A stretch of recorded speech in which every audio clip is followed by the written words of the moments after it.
അത് ഒരു എഗ്രിമെൻ്റ് വെച്ച് കഴിഞ്ഞാൽ എങ്ങനെയാണ് അതിൽ നിന്ന് പിന്മാറേണ്ടതെന്ന് ജനങ്ങൾക്കെല്ലാം അറിയാം. അതിൻ്റേതായിട്ടുള്ള കണ്ടീഷൻസ് ഉണ്ട്, അല്ലെങ്കിൽ കോടതിയിൽ പോകാം. പക്ഷേ അങ്ങനെയൊന്നും തീരുമാനിച്ചിട്ടുള്ളത് അറിയില്ല. മുഖ്യമന്ത്രി പറയുന്ന ഒരു സബ് കമ്മിറ്റിയെ വെച്ചു എന്നാണ്. അതിന് സബ് കമ്മിറ്റി വെക്കുന്നതിന് പ്രശ്നമൊന്നുമില്ല, അതെങ്ങനെ നടപ്പിലാക്കണം എന്നുള്ളതാണ്. പിന്മാറും എന്ന് ഞാൻ പ്രതീക്ഷിക്കുന്നില്ല. പിന്നെ പിന്മാറിയോ ഇല്ലയോ അവിടെ കത്തുക, അത് ഞാൻ ആ വകുപ്പിൻ്റെ ആളല്ല. പക്ഷേ ഒരു കാര്യം വളരെ ക്ലിയറാണ്, കേരളത്തിലെ സർക്കാർ സ്കൂളുകളെ തകർക്കാനുള്ളൊരു ശ്രമമാണിത്. കാരണം 2022-23 1071 കോടി രൂപയാണ് സർക്കാർ സ്കൂളുകളുടെ വികസനത്തിന് വേണ്ടി കേന്ദ്രം കൊടുത്തത്. അതെല്ലാ വർഷവും കൊടുത്തുകൊണ്ടിരുന്നത് നരേന്ദ്രമോദി വന്നതിന് ശേഷം.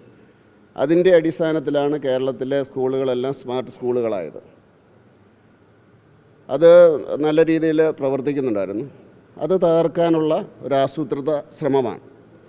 മാത്രമല്ല, ഇനിയിപ്പോൾ സ്കൂളുകൾക്ക് ഡെവലപ്മെൻറ്റ് ഉണ്ടാവില്ല.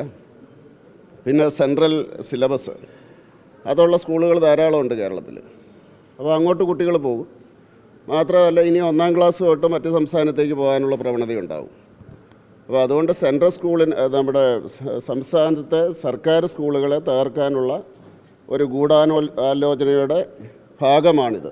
അപ്പോൾ അതുകൊണ്ട് ആ രീതിയിൽ സർക്കാർ പോകില്ല എന്ന് ഞാൻ പ്രതീക്ഷിക്കുന്നു. പാവപ്പെട്ടവൻ്റെ മക്കൾ പഠിക്കുന്ന സർക്കാർ സ്കൂളുകളെയാണ് ഇത് ബാധിക്കാൻ പോകുന്നത്.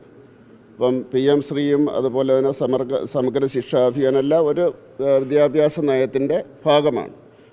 അതോടൊപ്പം തന്നെ സംസ്ഥാന സർക്കാർ ഉന്നത വിദ്യാഭ്യാസ തലത്തിൽ ഈ നയം നടപ്പിലാക്കിയിട്ടുണ്ട്. അത് സ്വാഗതാർഹമാണ്. ഇതുവരെയും അതിവേഗം ഈ NEP നടപ്പിലാക്കിക്കൊണ്ടിരുന്ന ഒരു സംസ്ഥാനമാണ് കേരളം. ഒരുപക്ഷെ ഗോവയായിരിക്കും ഇതിൻ്റെ മുമ്പിലുള്ളത്. അപ്പോൾ അതുകൊണ്ട് അങ്ങനെയുള്ള ഒരു തീരുമാനം എടുക്കുമെന്ന് ഞാൻ പ്രതീക്ഷിക്കുന്നില്ല.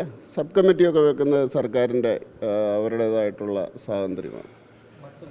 സംസ്ഥാനം ഇന്നലെ വലിയ പ്രഖ്യാപനങ്ങളൊക്കെ നടത്തിയിട്ടുണ്ട്, അതിനോട് എങ്ങനെ പ്രതികരിക്കുന്നു? അല്ലാതെ ഇലക്ഷന് മുമ്പായിട്ടുള്ള ഒരു കാര്യം. എല്ലാ രാഷ്ട്രീയ പാർട്ടികളും എല്ലാ സർക്കാരുകളും പ്രഖ്യാപിക്കുന്നു. ഞാനതിനെപ്പറ്റിയൊന്നും പറയുന്നു.